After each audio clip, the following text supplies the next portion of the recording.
자주 보시는 도구들이 많이 보일 겁니다. 사다리도 있고, 고기를 먹을 때 우리 젓가락도 사용하지만 포크랑 나이프를 사용해서 이 스테이크를 썰기도 하고, 오른쪽에 보면 빵을 튀긴 다음에 이 아래 보면은 이 슈가 파우더, 설탕가루를 뿌리기 위해서 채를 씁니다.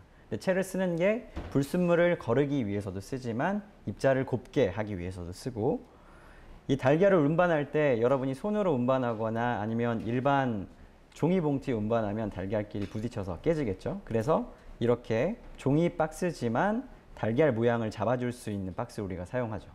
구조가 어떻게 생겼느냐에 따라서 기능이 결정된다. 이건 우리가 이런 예시를 통해서 쉽게 알 수가 있습니다. 숟가락을 사용해서 국을 떠먹고, 포크를 사용해서 반찬을 짚고, 이렇게 우리가 사용을 하죠.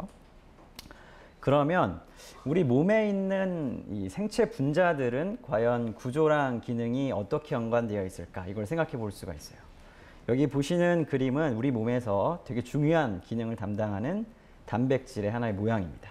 근데 보시면 하나의 단백질이 아니라 여러 개의 단백질이 뭉쳐져서 팀으로 같이 일을 하는 이 단백질을 볼 수 있어요.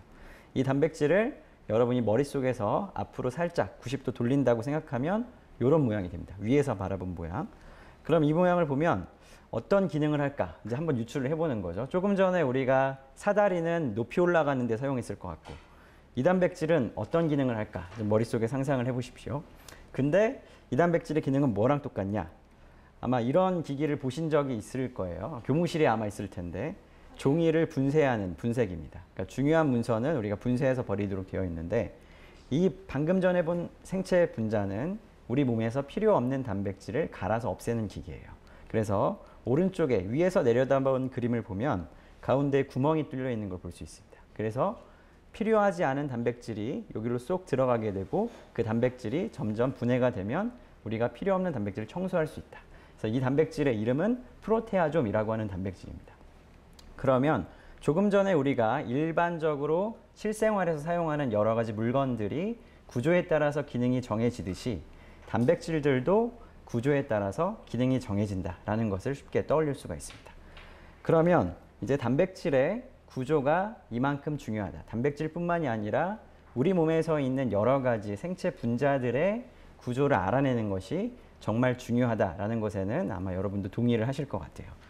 여기 보면은 두 개의 노벨상에 대한 이야기가 있습니다. 1962년도에 노벨 생리의학상, 여러분 과학에 관심이 많으시니까 과학에서 최고의 업적으로 우리가 치는 상이 노벨상이죠. 노벨상 중에 1962년의 노벨 생리의학상은 이 세 분이 수여를 받았습니다. 이 세 분이 수여받은 노벨상의 주제가 뭐였냐? DNA라고 하는 분자를 들어봤을 거예요. 여러분과 저희가 이제 생김새가 다르죠. 그렇지만 부모님과 여러분은 닮은 곳이 많을 겁니다.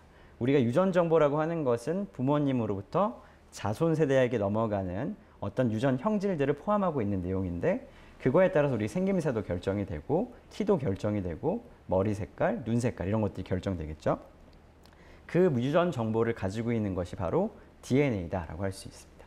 이 DNA의 구조를 밝힌 공로로 이 세 분이 노벨상을 1962년도에 받았어요. 오른쪽에 이 두 분은 어떤 공로로 노벨상을 받았냐? 노벨 화학상을 받으신 분이거든요. 이분들은 단백질 구조를 밝혔기 때문에 노벨상을 수상을 했어요. 구조를 하나 밝히는 것만으로도 이만큼 중요하다라고 이야기를 할 수 있겠죠.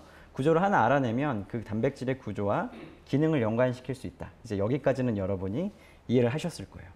그러면 이제 중요한 문제가 남았습니다. 구조를 어떻게 밝혀낼 것인가? 이게 되게 어려운 부분이죠. 여기 보면 여러분이 주변에서 많이 볼 수 있는 개미. 개미는 자로 재보면 한 1cm 정도 되죠. 여러분 개미 딱 재보면 머리카락 하나 뽑아서 머리카락의 굵기를 한번 재보면 0.1mm 정도 됩니다. 1mm를 다시 10번 쪼갠 그 정도의 두께가 이제 머리카락의 두께가 돼요.